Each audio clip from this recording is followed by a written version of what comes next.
আজ হলো আমাদের কলেজের বসন্ত উৎসব, তাই সেখানে যাব বলেই রেডি হচ্ছিলাম। সমস্ত আমার আউটফিট, আমার জুয়েলারি সেগুলো সব বের করে রাখছিলাম এখানে। মুখে তো আমি ভরে ভরে সানস্ক্রিন অ্যাপ্লাই করেছি, আর এখানে একটু হালকা ব্লাশারও দিয়েছিলাম, আর চোখে এরকম স্মোকি আইলাইনার করেছিলাম, যেটা আমার কমফর্ট আই মেকআপ। আর চোকার তো বুঝতে পারছিলাম না যে কোনটা পরবো, তো শেষমেশ এটাই পরলাম।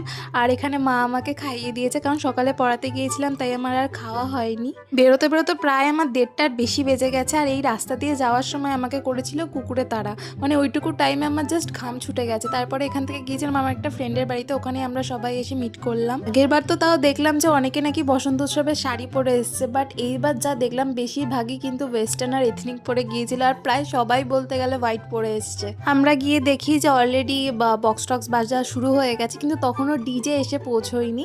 তো এখানে সবাই নাচানাচি করছিল, ততক্ষণে আমরা একটু লনে গিয়েছিলাম একটু ছবি টবি তুলতে, তারপরে আমরাও এসে যা নাচ শুরু করলাম, বাপরে বাপ।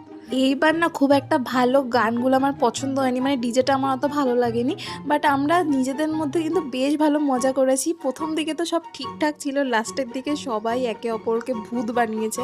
আমার মাথার উপর দিয়েও রং লাগিয়ে দেওয়া হয়েছিল, বাট যাই হোক এইটুকু তো চলে বলো হোলিতে সবাই মিলে। বাট আমি বলবো যে আমার থেকেও খারাপ অবস্থা অনেকে ছিল ওখানে। আর এইবার না তাড়াতাড়ি বসন্ত উৎসব শেষ হয়ে গেছে, মানে তাড়াতাড়ি গান বাজনা বন্ধ করে দিয়েছিল, হয়তো কলেজে এক্সাম চলছিল তার জন্য বেশিক্ষণ আর এইবার কন্টিনিউ করেনি। তো আমরা বেরিয়ে একটু লেবুর জল খেলাম। যাই হোক তাই হোক, সব মিলিয়ে কিন্তু বসন্ত উৎসবের দিনটা আমরা সবাই মিলে বেশ ভালো কাটলাম। So yeah, that was it for today.